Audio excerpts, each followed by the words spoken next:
Hello everyone, welcome back to my channel. If you're new to my channel, welcome. Today I'm gonna show you how to make Ghanaian Toolo beef. In case you don't know what Toolo beef means, it is cured goat meat. It is very delicious. It takes it to another level. The first time I tried it after watching Sweet Ajele's video, I got hooked. To make Toolo beef, you can use goat meat, lamb or beef. So this is lamb. I bought it as goat meat, but it is not goat meat because it is too fatty, which is a perfect choice for making Toolo beef because of the fat content. So just in case you want to buy goat meat and not lamb, make sure you buy the goat meat that has the skin on. So the first thing you do is to wash the meat properly to get rid of the blood. Then make sure you drain it properly. So when you are done, pat it dry with a paper towel so that there will be no moisture, because we are trying to remove every moisture from this meat. So if this is your first time on my channel or you're a returning viewer and you are not yet subscribed to my channel, please subscribe by clicking on the subscribe button and on the notification bell so that you can get an alert whenever I post a video. Like and share the video. Thank you and God bless you. You can also follow me on other social media platforms. Thank you. To cure and flavor the meat, I'm gonna be using some rock salt, Himalayan pink salt. You can use sea salt. I will also be using some star anise, some bay leaves and some cloves, but you can use any spices of your choice. So I'm gonna start by adding the salt to the container. Then I'm gonna add meat, so it's gonna be like layering of everything so that there will be an even distribution of the salt and the spices.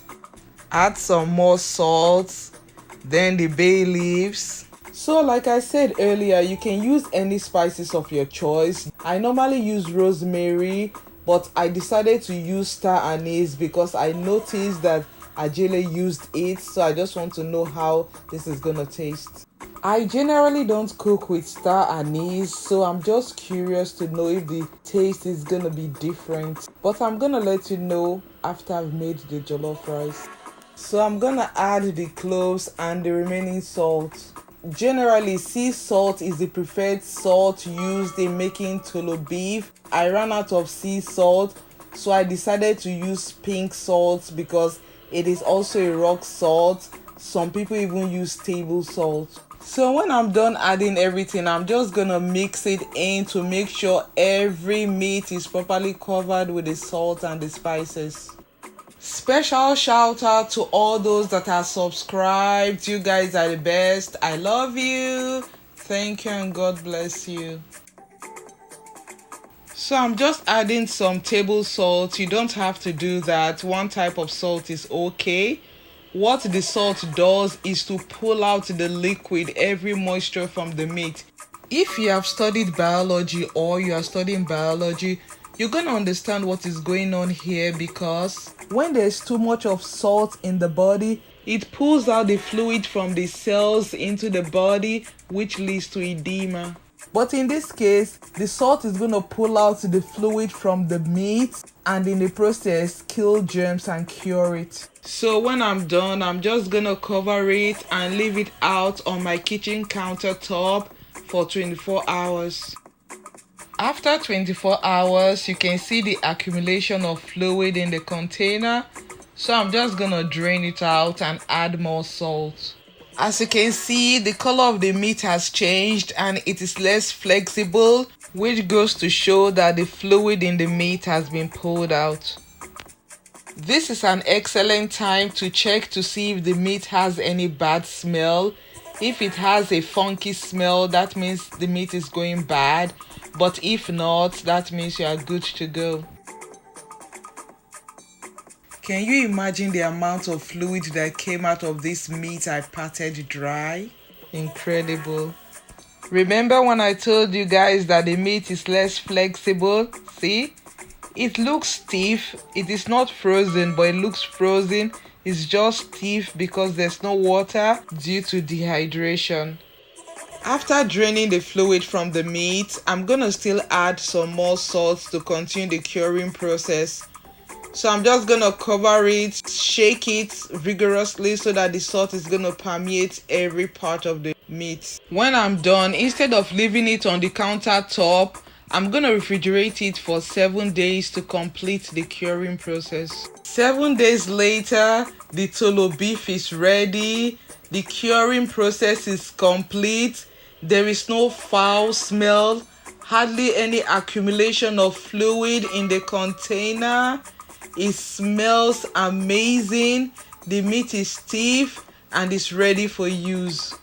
I heard that a lot of Toolo beef sellers in Ghana normally soak the meat in red colored water to restore the original color of the meat.